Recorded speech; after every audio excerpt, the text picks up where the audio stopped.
You say you want peace, yet you invite chaos into your life every single day. You claim to seek strength, but let the smallest things rattle your soul.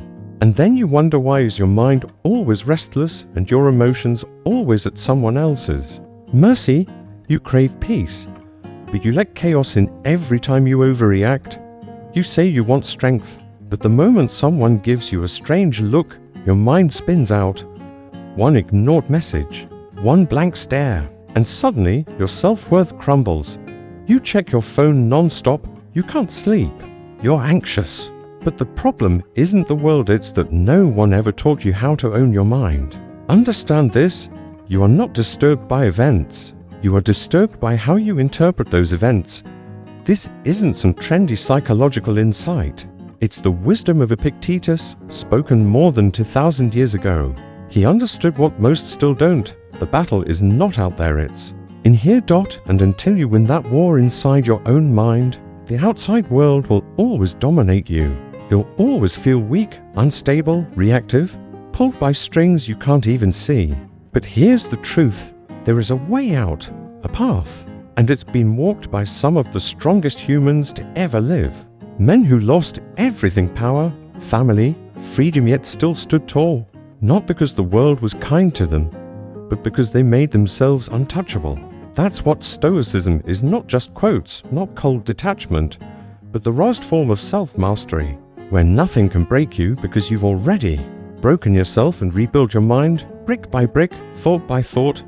Marcus Aurelius, emperor of the greatest empire of his time, could have drowned in luxury and ego, but he chose discipline. He wrote, not to impress the world, but to survive it. He said, "Be like the rock that the waves keep crashing over. It stands unmoved and the fury of the sea falls still around it." That is what you must become: a stillness inside the storm, a mind that doesn't bend to every gust of emotion. You think you need motivation, you don't.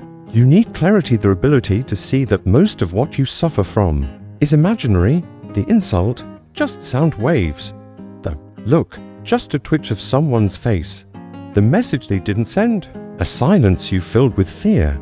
It's not what happened, it's what you told yourself about what happened. Epictetus said, when something happens, the only thing in your power is your reaction. And if you can master that, not suppress but own it, then nothing can truly disturb you. You stop being a prisoner of the external.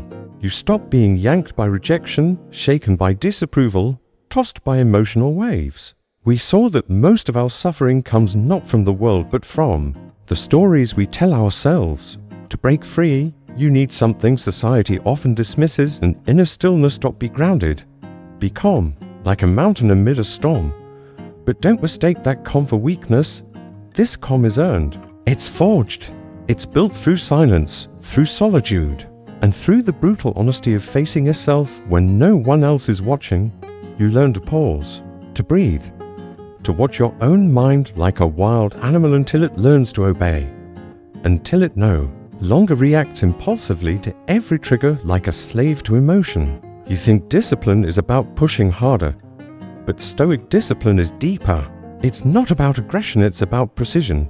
It's about catching the poisonous thought before it spreads.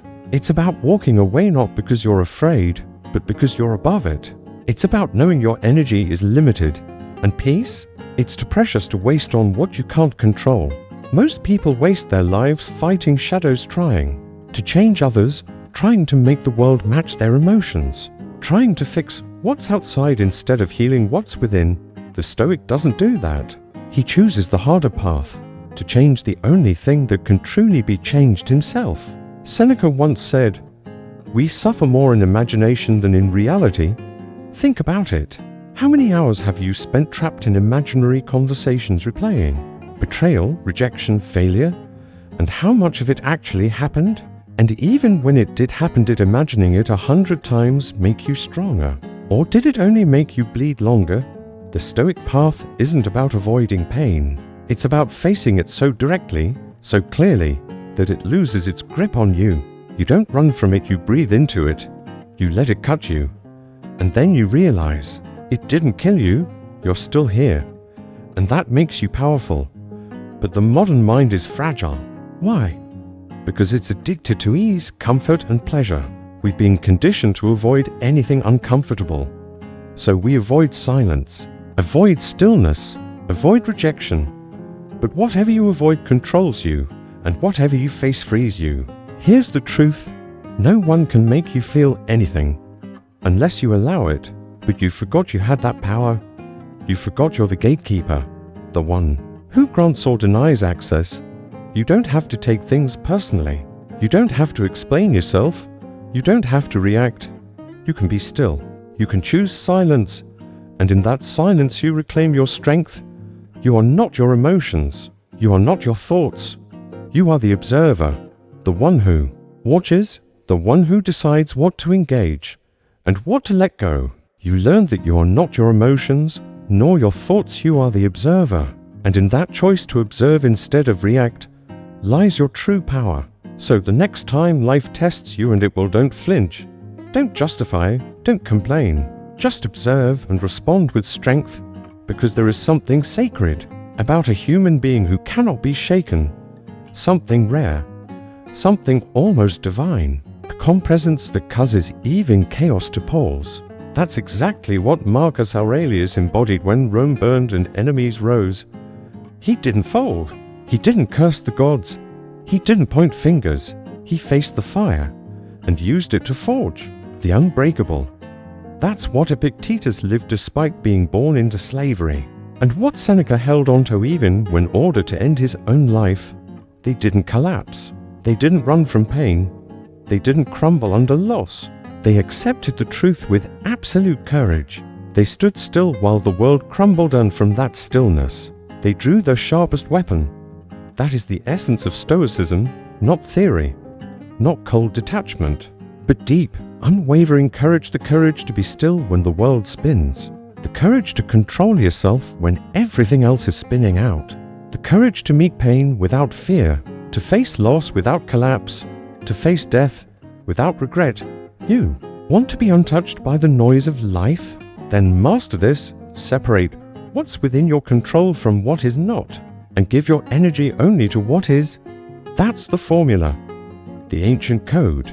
And today it's more urgent than ever, because the modern world will poke you every second. It will tempt you with distractions, drama, ego games, emotional traps. It will try to pull you into arguments, reactions, spirals. But you weren't born to spiral. You were born to rise, to become something rarer than diamonds, a human being with a mind that cannot be broken.